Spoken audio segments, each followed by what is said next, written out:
course. Bah, oui. Pourtant, Nantes, c'est pas si loin que ça. Hein. Ben non, mais les trains, j'ai l'impression que si. Si. Oh. Bonjour. Bien, bah, on va pouvoir démarrer. On va laisser Chantal s'installer. De toute façon, elle intervient. Puis je pense que c'est important vous d'avoir ce retour d'une ARS finalement sur l'utilisation de ces données qu'on vous présente aujourd'hui. Alors, bah, bonjour à tous. Je suis Franck Jolival, je suis chef du bureau PF5 à la Direction Générale de l'Offre de Soins, bureau qui est en charge des systèmes d'information des acteurs de l'offre de soins, qu'ils soient établissements de santé de toute nature juridique et structures de coopération et de coordination. Donc voilà un peu finalement la mission du bureau. On pilote, pour ceux qui connaissent un peu le sujet, on pilote hôpital numérique et puis le projet territoire de soins numériques et puis plein d'autres, mais c'est deux projets. Et puis avec moi aujourd'hui, j'aurais dû commencer par eux d'ailleurs, donc Chantal, qui a fait une entrée remarquée, donc Chantal Boudet, qui est responsable des systèmes d'information en ARS Pays de Loire, et puis Roman Pourchet de l'ATIH, donc ATIH qui nous a accompagnés pour la deuxième année consécutive, et je pense que on continuera l'année prochaine, nous a accompagnés sur finalement l'étude des données qu'on va vous présenter aujourd'hui. Alors le titre est assez accrocheur. Hôpital numérique version 3.0. Je ne sais pas si aujourd'hui on pourrait être à la 4 même, je pense. Ça avance tellement vite. L'idée c'est finalement de vous présenter aujourd'hui les données qu'on a exploitées sur l'Atlas 2015, donc qui est dans les petits sacs que vous avez là. Donc c'est sa sortie. Alors il est sorti hier. On va dire que les impressions sont arrivées hier. Mais sa sortie officielle est aujourd'hui. Alors, on a une version imprimée, c'est toujours sympa quand même d'avoir cette petite version imprimée.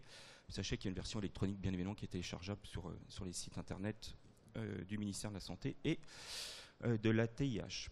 Alors, il est décomposé en plusieurs grands chapitres sur lesquels on va revenir un peu en détail finalement au cours de cette présentation. Le déploiement, les usages, car à la DGOS, on aime bien distinguer déploiement et usage. Déployer un outil, c'est pas simple, mais qu'il soit utilisé par les professionnels de santé, ça l'est encore moins. Donc on aime bien distinguer ces deux concepts qui apparaissent dans l'Atlas. Un petit point rapide sur l'offre industrielle. Sachez qu'effectivement, on a un recensement des industriels. Alors, vous voyez le salon qui est là, il y a beaucoup de monde. Une petite remarque hier d'un industriel qui me disait les stands sont plus petits, mais finalement, il y a plus de stands finalement, et plus d'industriels que d'habitude. Donc, comme quoi, finalement, le secteur est encore foisonnant sur les industriels. Et puis les dépenses consacrées au système d'information hospitalier par les établissements, avec quelques petits chiffres un peu, pas surprises, mais voilà, qui sont intéressants de noter dans le contexte économique qu'on connaît, qui est un peu compliqué. La tendance des dépenses, et Romain reviendra sur le sujet, est pas à la baisse sur les systèmes d'information. Et puis enfin, un témoignage par Chantal sur finalement l'utilisation de ces données. Elles n'ont pas uniquement vocation à être dans du papier, un bel atlas, elles ont vocation à être utilisées. Et en tout cas, nous, on les utilise à la DGOS pour orienter, ajuster finalement nos politiques sur les systèmes d'information, et je pense que Chantal a finalement un peu cette même utilisation de ces données qui sont accessibles à l'ensemble des ARS, évidemment, et à l'ensemble des établissements, je le répète.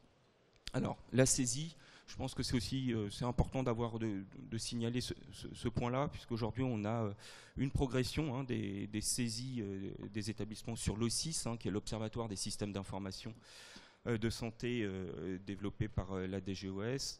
On a un taux de remplissage de 70% des établissements, donc il y en a un peu plus de 3300. Je rappelle qu'on ne distingue pas les établissements, en tout cas pas de façon globale. Évidemment, sur les tableaux, on les distingue, mais de façon globale, tous les établissements sont concernés par ces informations. Donc le 6, c'est environ 300 questions sur les systèmes d'information. Donc c'est quelque chose d'assez important. Et avec un taux de remplissage qui est assez important, 70%, je pense qu'on a ici un très bel échantillon finalement d'informations sur les systèmes d'information. Alors je sais qu'il y a des cabinets privés qui font également des études. Évidemment, elles sont tout aussi intéressantes. Mais je rappelle simplement voilà, qu'on a cet échantillon d'un certain nombre d'établissements. Vous voyez, il y a 2273 établissements répondants. Je pense qu'il est toujours bon de rappeler quand même qu'on a un bel échantillon, un bel outil qui est bien approprié par les établissements de santé. Je ne suis pas sûr qu'il y ait beaucoup d'autres pays dans le monde qui aient finalement cet échantillon de données sur les systèmes d'information des établissements de santé. Je tiens quand même à le rappeler. Alors, plus concrètement, alors on va pas revenir, hein, parce que vous avez vu, il y a 120 pages, donc on ne va pas détailler les 120 pages. Quelques éléments un peu clés finalement sur le déploiement. Alors je rappelle le déploiement, donc voilà, typiquement les établissements, 92% des établissements déclarent, je dis bien déclarent, hein, avoir achevé ou avoir un projet en cours sur la gestion du dossier patient informatisé.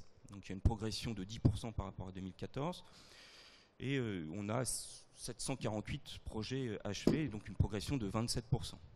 Donc on voit bien que finalement cette dynamique d'informatisation du dossier patient, elle est clairement établie et installée dans les établissements de santé. Quand on a 92% des établissements de santé qui nous disent qu'ils ont un projet achevé en cours, c'est quand même un signal assez fort. On parle bien du dossier patient informatisé. Évidemment, on va rentrer, on part du plus beau chiffre et on va rentrer voilà, avec des choses qui sont un peu plus complexes. Alors, un des pays, on le sait bien, c'est intéressant quand il a un certain nombre d'informations et notamment quand ils intègrent les résultats d'examen. Aujourd'hui, c'est ce que demandent les professionnels de santé de façon tout à fait logique et en tout cas, c'est ce que pousse aussi également le ministère de la Santé et la DGOS. Et là, effectivement, si on a une augmentation sur ces chiffres, on est évidemment un peu plus bas que 92%, mais on a une progression. Donc, on a bien aussi cette dynamique d'informatisation des laboratoires et des résultats d'imagerie, mais qui n'est pas uniquement d'informatiser les plateaux techniques, mais surtout d'intégrer ces résultats dans le DPI. Donc il y a bien cette démarche, cette volonté finalement de concentrer toutes les données du patient au sein du DPI. Donc c'est un résultat qui est assez intéressant et qui montre cette progression finalement au sein des établissements de santé. Alors, le DPI, finalement, c'est la brique, c'est le socle, hein, finalement, un peu de base pour un fonctionnement d'un établissement de santé. On rentre dans des choses qui sont un peu plus difficiles à mettre en œuvre, qui sont la gestion du dossier de soins, où là, effectivement, on est typiquement dans la production de soins avec l'ensemble des acteurs. Et là, effectivement, on a une progression également des établissements qui déclarent avoir achevé leur projet ou un projet en cours. Mais voilà, si on regarde finalement ces chiffres du tableau qui sont en bas à droite, on n'est plus à 92%, on diminue, hein, on est plutôt proche des 45% finalement d'établissements qui ont un projet en cours ou achevé. Donc on voit bien que c'est le deuxième palier finalement hein, de complexité dans le déploiement dans un établissement de santé, c'est le dossier de soins après le dossier médical. Et voilà, donc c'est un peu moins, j'ai 40, c'est 85%. Voilà, c'est un peu plus complexe à déployer, mais malgré tout, la dynamique aussi est engagée. On voit bien finalement cette concentration des efforts autour de la production de soins qui est engagée par les établissements de santé. Donc je rappelle, on est bien sur le déploiement. Hein. Et puis, d'autres éléments qui participent finalement à la prise en charge du patient, prescription des médicaments. Alors là, on a des très très bons scores. On voit bien que ces projets finalement sont, voilà, c'est terminé. Hein. On est peut-être même dans une phase plutôt de renouvellement que finalement d'installation première. Alors, c'est assez logique, hein. Vous savez qu'il y avait des politiques, il y a toujours d'ailleurs, elles existent toujours, des politiques nationales qui poussent finalement à l'informatisation de la prescription du médicament, hein, notamment au travers des contrats de bon usage du médicament, les CBUM, qui ont finalement eu une action assez forte sur ce déploiement. Donc on voit bien que le médicament, la prescription en tout cas, est pratiquement terminée dans les structures. Avec effectivement, alors, plus la prescription est complexe, plus l'établissement est important, et ça on l'a bien observé, et puis vous le retrouverez dans les tableaux. Effectivement, dans les gros établissements, c'est un peu moins finalement déployé et terminé que dans les établissements plus petits. Alors sur les autres prescriptions, on est effectivement là, voilà, je pense que c'est les étapes qui devraient arriver, hein, là, on est un peu moins sur les prescriptions d'imagerie, donc on est bien sur les prescriptions, on est plutôt vers 60%. Également sur les prescriptions d'analyse médicale, on est autour de 70%.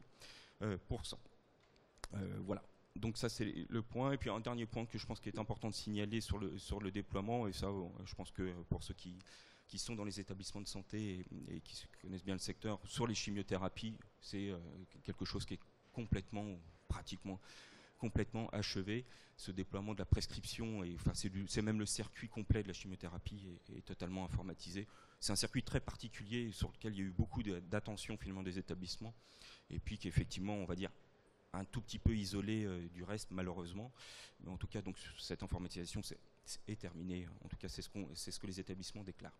Alors, On était sur le déploiement, donc je déploie un projet, voilà, c'est quelque chose d'intéressant. Et le deuxième volet, c'est les usages finalement de ces systèmes, donc au travers du programme Hôpital Numérique, un programme bien connu qui travaille sur les usages. Ce qui nous intéresse, c'est que les logiciels et les outils qui sont déployés soient utilisés par les professionnels de santé, et Hôpital Numérique, justement, mesure cet usage. Alors, Hôpital Numérique, je rappelle pour ceux qui ne connaissent pas, mais on va pas, voilà, il y a deux volets, en tout cas il y a deux paliers typiquement. Il y a le palier des prérequis, d'accord, avant de partir à informatiser, à dématérialiser complètement le circuit de la production de soins, avant d'avoir une réanimation totalement dématérialisée. La DGOS demande aux établissements de santé d'atteindre des prérequis, c'est-à-dire de vérifier que le système est sécurisé, disponible, qu'il y a des plans de reprise d'activité et que la confidentialité est respectée. Pour nous, c'est un élément très important. Et donc, voilà, c'est le premier palier d'Hôpital Numérique. Et on voit qu'il y a clairement une nette progression, finalement, des établissements à l'atteinte de ces prérequis. Alors, vous voyez la courbe, on suit au travers de l'Atlas, finalement, tous les semestres, voire sur l'année 2013, c'était presque tous les 3 mois, tous les trimestres, l'avancée, finalement, de l'atteinte de ces prérequis. Et on voit que cette courbe augmente naturellement. Enfin, en tout cas, on pense que c'est naturel, qu'aujourd'hui, l'ensemble des prérequis sont atteints par 847 établissements, donc c'est un bon tiers, donc c'est plutôt bien. Hein. Voilà, on part de loin. Hein. Vous voyez qu'on partait sur 25 établissements en janvier 2013. On voit que cette démarche est totalement engagée par les établissements et que la dynamique est lancée.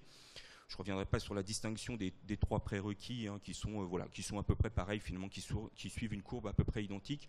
Donc au-delà de retenir le chiffre de 847 établissements qui ont atteint les 3 prérequis, je pense qu'il est aussi intéressant de noter que on est à plus de 1200 qui ont atteint chacun des prérequis de façon individuelle.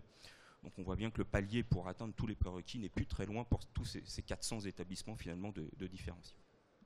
Alors, c'est les prérequis. Deuxième palier, les usages. Des domaines. Donc là, on est sur la production de soins. Je ne reviendrai pas sur la description des domaines, vous l'avez dans l'Atlas. On constate également finalement une progression sur les domaines. Alors je rappelle, voilà, les domaines, c'est la prescription informatisée alimentant le plan de soins, c'est le dossier patient informatisé, c'est la gestion des ressources partagées et informatisées. C'est tous ces sujets qui sont très importants évidemment au sein d'un établissement pour gérer la production de soins. Et on voit que ces domaines finalement aussi avancent. Alors vous allez me dire que la courbe est un peu moins forte que les prérequis, c'est naturel, c'est le deuxième palier.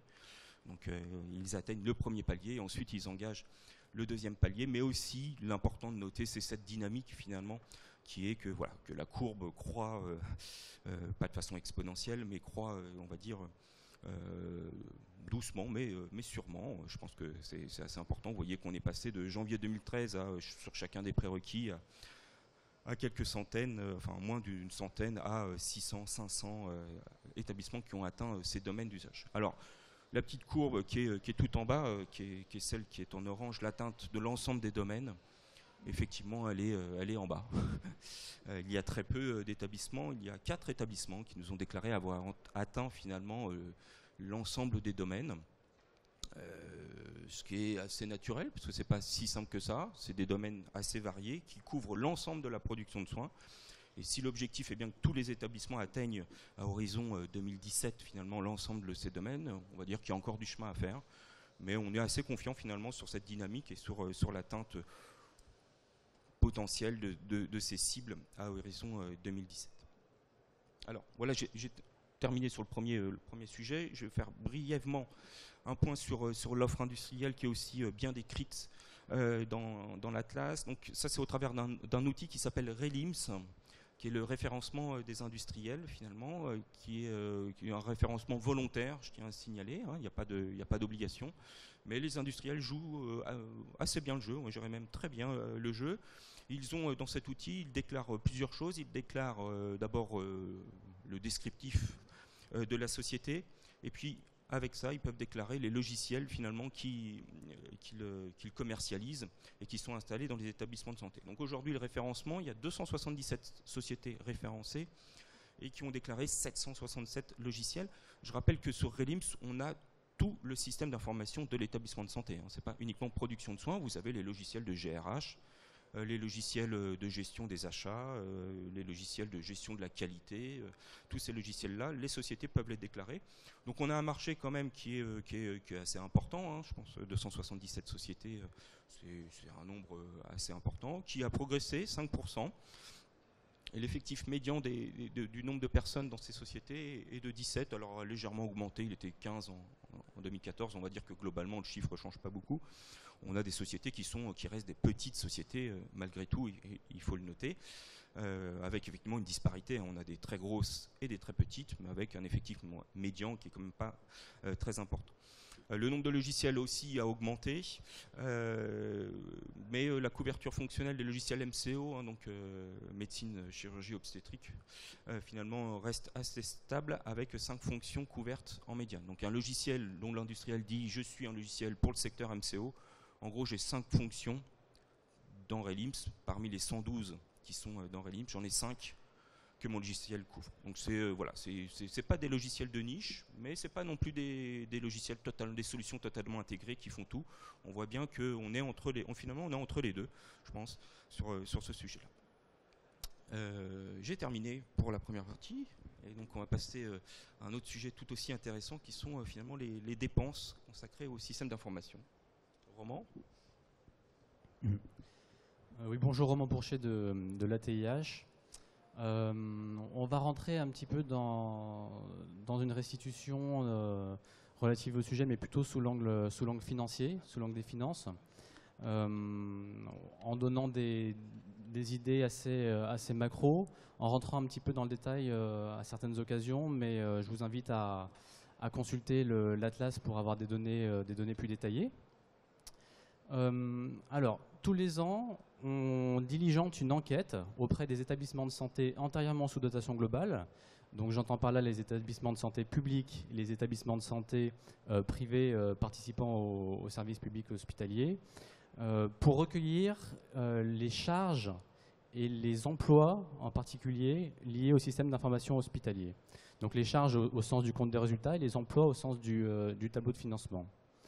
Les objectifs de cette enquête réalisée annuellement depuis 2009 sont globalement de mesurer dans le temps la mobilisation des ressources du système hospitalier sur une fonction critique pour sa modernisation, de faciliter l'analyse de l'impact des investissements dans le système d'information hospitalier sur l'exploitation et de fournir des éléments d'évaluation pour orienter les politiques publiques en matière de système d'information hospitalier.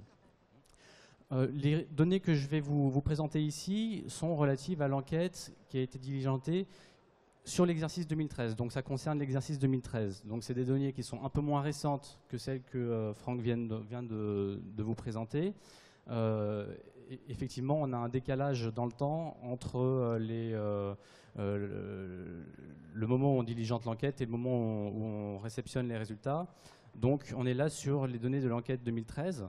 1040 établissements ont répondu à l'enquête SIH 2013, ce qui représente 70% des établissements. Donc c'est à peu près le même ordre d'idée que le remplissage d'OSIS.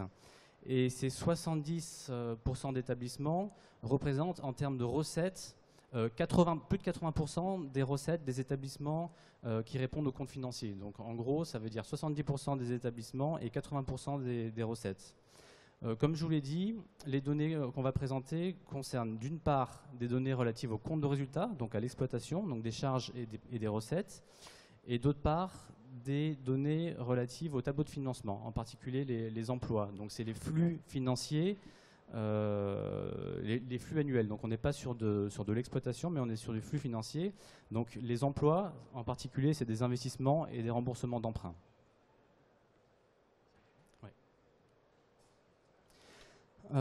Tout d'abord, on va voir l'évolution entre 2012 et 2013, là, en une diapositive assez synthétique, et après on rentrera plus dans le détail des données spécifiquement sur l'exercice 2013. Ce qu'on peut voir globalement, c'est que globalement, entre 2012 et 2013, les indicateurs relatifs au système d'information hospitalier présentent des valeurs qui sont soit stables, soit en légère augmentation, voire en augmentation pour certaines. C'était déjà le cas entre 2011 et 2012, hein. À part sur les emplois SIH qui présentaient une légère diminution, on avait aussi une augmentation. Alors, lorsqu'on parle ici de dépenses système d'information hospitalier, c'est la somme entre les charges au sens du compte de résultat et les emplois au sens du tableau de financement. Donc attention, lorsqu'on parle d'emploi ici, il ne s'agit pas du tout d'emploi en termes d'effectifs, hein, il s'agit bien d'emploi au sens du tableau de financement. Donc la part des dépenses en système d'information hospitalier est quasiment stable. Elles se décomposent en charges et en emplois. La part des charges d'exploitation est en très légère augmentation, de plus 0,02 points.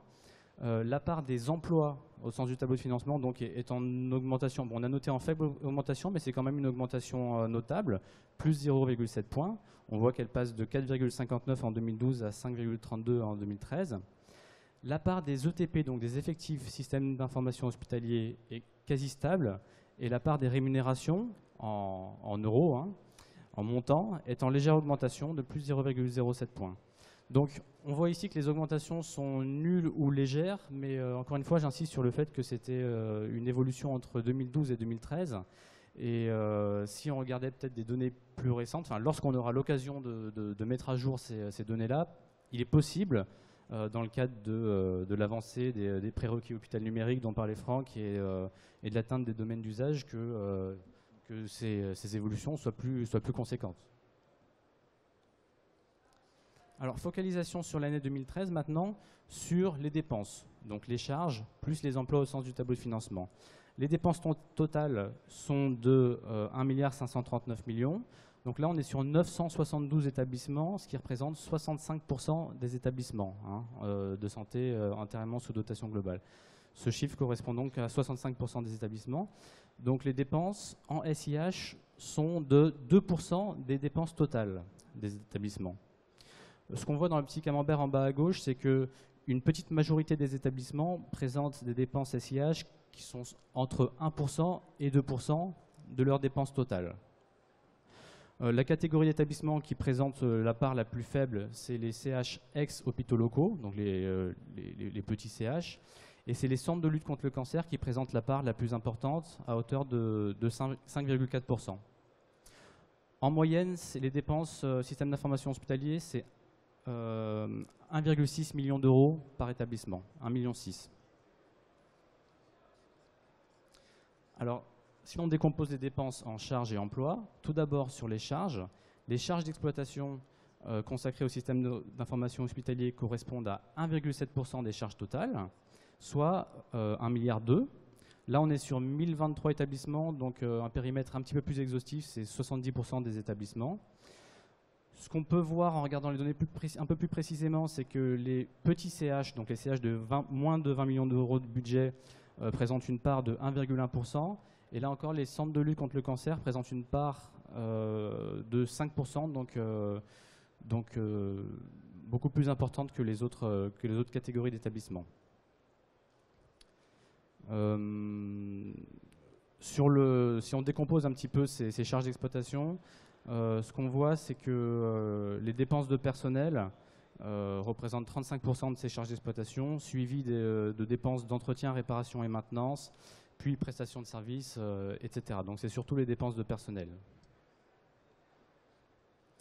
Alors les emplois au sens du tableau de financement, c'est un chiffre qui est plus faible, donc c'est 384 millions d'euros, mais ça représente une part des emplois totaux au sein des établissements qui est plus importante. Donc on est à 5,3% des emplois totaux. Les CH ex-hôpitaux locaux, donc les petits CH, présentent une part de 2,2%, donc c'est la part la plus faible. Et les centres de lutte contre le cancer, une part de 8,4%. Donc encore une fois, c'est la part la plus élevée. La moyenne sur les emplois de système d'information hospitalier, c'est 400 millions d'euros par établissement. Et ce qu'on voit ici, c'est que la part, globalement, il y a 60% des établissements qui présentent une part qui est supérieure à 3%, une part de leurs emplois SIH dans le total. Et les emplois système d'information hospitalier, c'est avant tout des investissements. Donc, grosso modo, c'est postes de travail, serveurs, gros ordinateurs, stockage, etc. Et dans une moindre mesure, des immobilisations incorporelles, qui sont des progiciels, logiciels, assistance à maîtrise d'œuvre ou d'ouvrage, et d'autres types d'emplois. Là, c'est une dernière diapositive qui est consacrée aux ressources humaines. Donc, dans une première partie, les ETP, les effectifs, et dans une deuxième partie, les rémunérations. Alors, sur 729 établissements, donc on est sur la moitié des établissements ciblés. Hein. Donc, si on veut avoir une idée des montants ou des volumes d'effectifs et de rémunération plus en lien avec le volume global d'établissements dans le pays, il faut tenir compte de ça. Là, on est sur 50% des établissements. Donc, on a 4872 ETP SIH et ça représente 0,7% des effectifs totaux. Alors 0,7% c'est au global, mais au niveau des CLCC, Centre de lutte contre le cancer, c'est 1,4%, donc c'est significativement supérieur aux autres catégories d'établissements. Et par exemple, les CH ex-hôpitaux locaux, les petits CH, c'est seulement 0,4%. En moyenne, on a 7 ETP consacrés au système d'information hospitalier par établissement. Sachant que dans les CHU, c'est 104 et dans les CH ex-hôpitaux locaux, c'est 0,8. Donc ça varie dans des proportions assez importantes. Donc nos 4872 ETP système d'information hospitalier sont très majoritairement des ETP qui relèvent du personnel non médical et beaucoup plus minoritairement pour le personnel médical. En termes de rémunération, ça correspond à 233 millions d'euros, soit 0,9% de la rémunération totale au sein des établissements. Donc cette rémunération se répartit en 97% pour le personnel non médical, encore une fois, et 3% pour le personnel médical. La rémunération moyenne par ETP, système d'information hospitalier SIH, est de 48 000 euros. Au niveau du personnel médical, on approche plus des 78 kilo-euros, 78 000 euros, et du personnel non médical, 43 000 euros. Donc 48 000 euros en moyenne. Au niveau des CLCC, ce serait 60 000 euros, et au niveau des CH ex-hôpitaux locaux, donc les petits CH, on est plus faible, autour de 38 000 euros. Voilà, globalement, 300 000 euros par établissement sont consacrés à la rémunération pour les systèmes d'information hospitaliers. Ce qu'on peut dire aussi pour finir, pour pas trop vous noyer dans les chiffres, c'est que les CHU concentrent 40% des effectifs des systèmes d'information hospitaliers. Voilà. Merci Roman. Donc Chantal, finalement, quelle exploitation de ces chiffres de l'Atlas au sein d'une ARS? Je rappelle juste que tu as une expérience, puisque les chiffres ont été déjà publiés en 2013 et 2014. Donc on est à la 3e version de l'Atlas. Alors, d'une façon fort simple, je dirais que ça, c'est vraiment une base de données pour nous importante parce que c'est une base de connaissances. Je crois qu'on avait une vision en ARS, comme en ARH d'ailleurs, qui était centrée sur les gros établissements. Tout simplement parce que c'était nos interlocuteurs habituels, demandeurs, etc. Au jour d'aujourd'hui, avec ce type de base, on va avoir une connaissance qui est beaucoup plus fine, beaucoup plus large, avec l'ensemble des établissements. Et pour nous, ça fait une différence. Je dirais que, voilà, du coup, l'Atlas en lui-même, c'est vraiment la photographie synthétique à un moment donné. Et puis, dans l'année, ce qui sert à construire l'Atlas, c'est O6, c'est la base de données.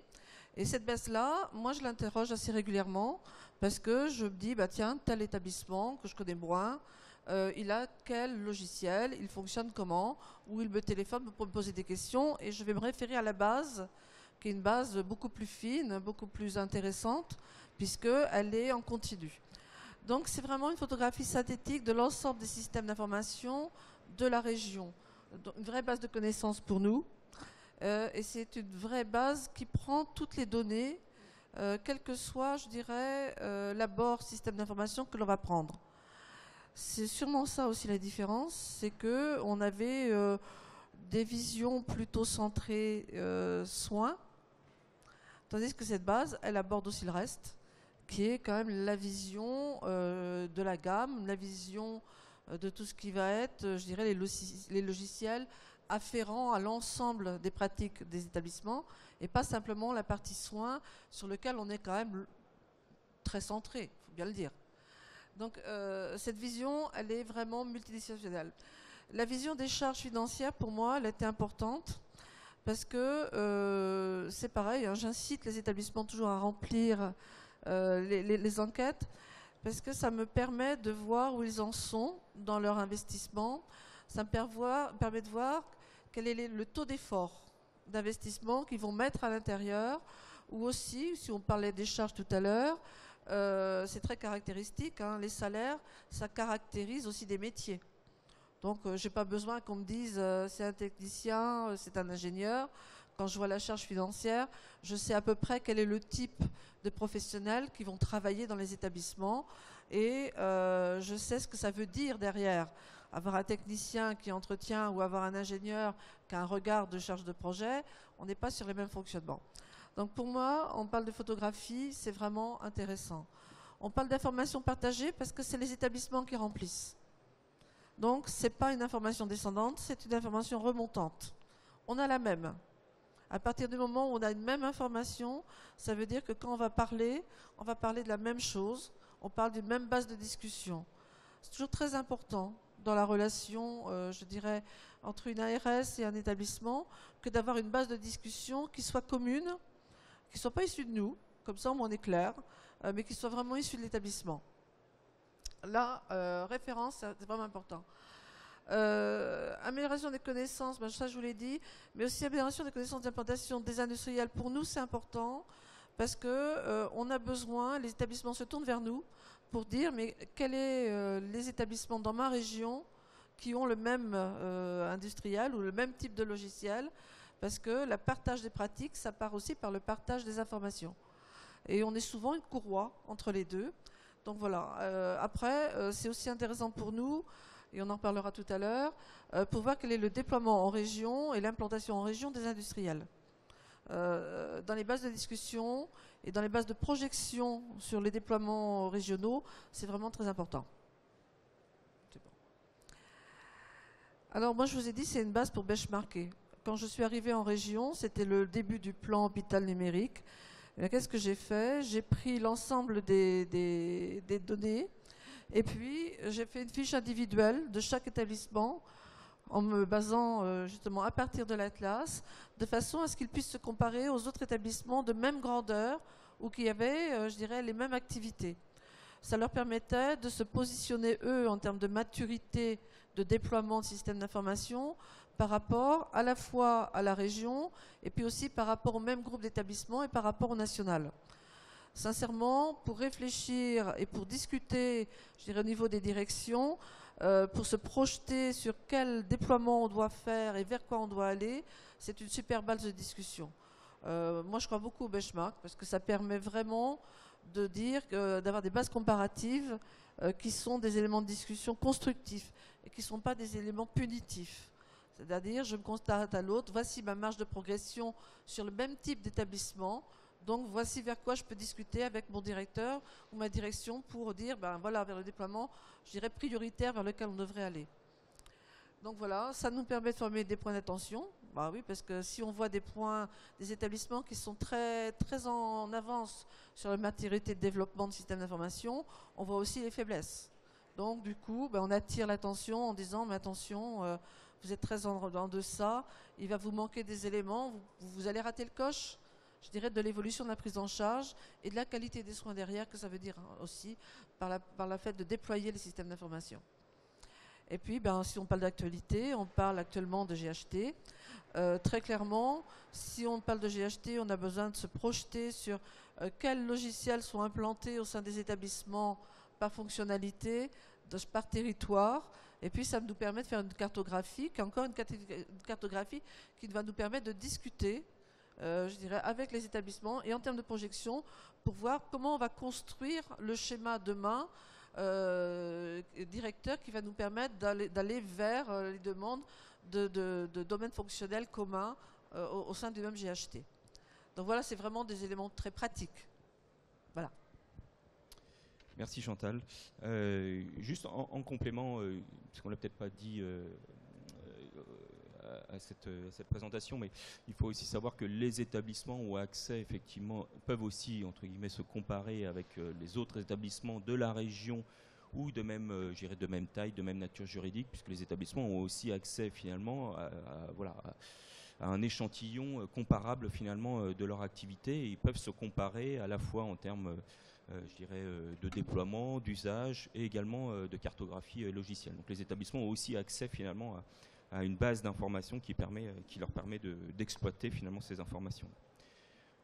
Voilà, on a tenu le timing. La com me regarde avec les gros yeux en me disant c'est bien. Voilà. On a juste 5 minutes pour prendre quelques questions. Donc n'hésitez pas. Alors vous pouvez poser les questions ici. Après, je vous invite à rejoindre le stand I87, le stand du ministère de la Santé qui regroupe un certain nombre d'acteurs autour du ministère, et dont la TIH, qui est un peu plus loin, sur lequel il y a d'autres versions de l'Atlas, et puis sur lequel on peut poursuivre la discussion. Mais y a-t-il quelques questions? Oui, une question là, on va vous passer le micro. Juste vous présenter. Allô? Ouais, bonjour, Mathieu Laine, je suis directeur marketing chez Capsule Technologies. Merci pour ce rapport. Très bonnes informations. Je voulais savoir comment vous comparez par rapport aux autres hôpitaux en Europe, et si c'est possible, s'il y a des métriques identiques que vous avez utilisées, vous pouvez utiliser pour avoir un petit peu un aperçu plus global de la France et comment on se positionne en Europe par rapport à ça. C'est une très bonne question. Alors aujourd'hui, l'Observatoire des systèmes d'information n'est pas déployé sur l'Europe entière. Donc c'est finalement un atlas qui est effectivement utilisé par les établissements français. Donc la méthode de comparaison aujourd'hui, au travers de l'O6, on n'en a pas vraiment directement. Hein. C'est-à-dire qu'il y a des études internationales qui sont menées et sur lesquelles on peut avoir des points de convergence et de comparaison, notamment sur les investissements et sur finalement les charges et ressources. Hein.